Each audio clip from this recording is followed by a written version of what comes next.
Can we just take this moment to give thanks to God, because we are now living in a post-Roe world. So this historic news broke in the US on the 24th of June last year, and the United States Supreme Court overturned the Roe v. Wade case. I hope you were all rejoicing with us, because we have just witnessed a miracle, with the mercy of God sweeping across America. This is a public declaration that they got it wrong, and now they have made it right.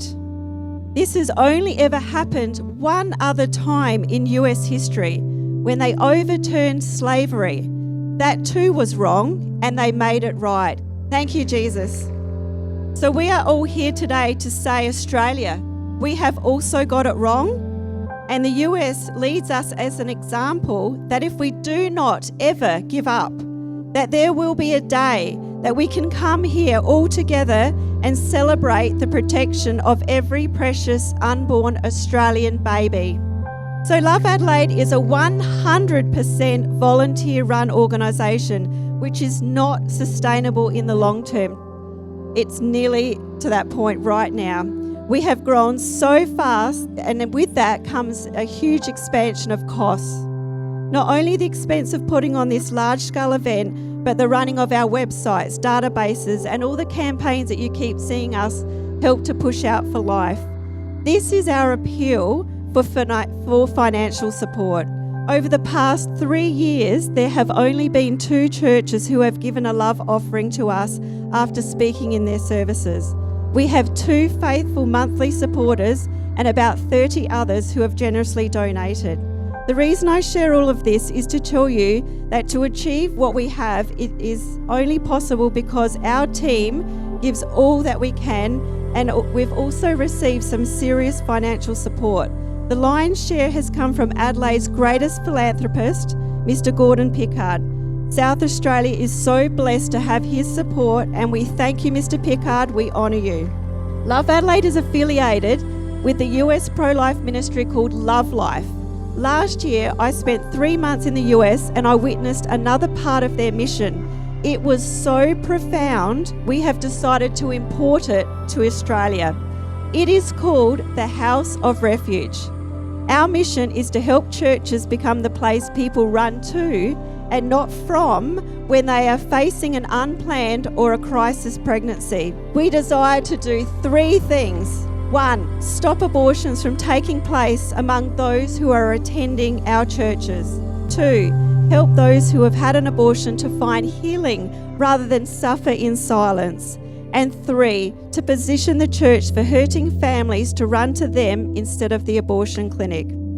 So the House of Refuge, when you come on board, there is a commitment to read out the House of Refuge declaration twice a year from the pulpit. I'm going to read you the declaration. I hope that it's something that you wish to take back to your churches. The declaration says this: our church is a house of refuge. This applies to everyone in this church or people you know that need a place of refuge. Here's what we believe. If you find yourself in an unplanned pregnancy, please know that being pregnant is not a sin, and the child you are carrying is not a punishment, it is a blessing. God is knitting this child in your womb. You may have made a sinful decision that led to this pregnancy, or you may have even been sinned against, but we want you to know that you are loved, and we will do whatever it takes to help you to carry and care for this precious child before and after birth. We can never support or encourage a woman to have an abortion because the child you carry is made in the image of God and is intrinsically valuable and loved by God. You need to know how we will respond. Here is what we won't do. This church family will not gossip about you, shame you, or abandon you. This is a house of refuge, and we will not allow for the family of God to harm one another with words or actions contrary to the love of God as revealed in His Word. Here is what we will do. We will do everything in our power to remove whatever obstacles stand in the way of you having this child.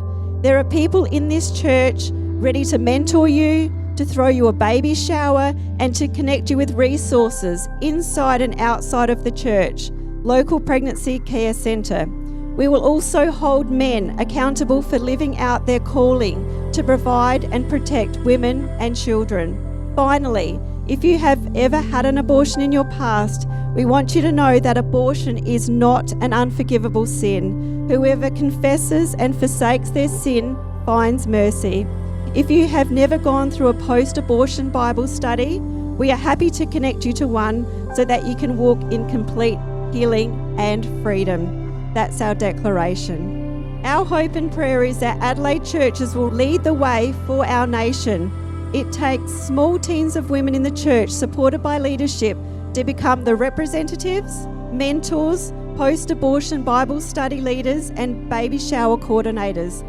If this is something your church is keen to know more about, please contact us. Together, we can be the hands and feet of Jesus and help our neighbours who find themselves left in the ditches of life. We must all be working towards seeing abortion not only illegal, but unthinkable in our nation. Thank you so much.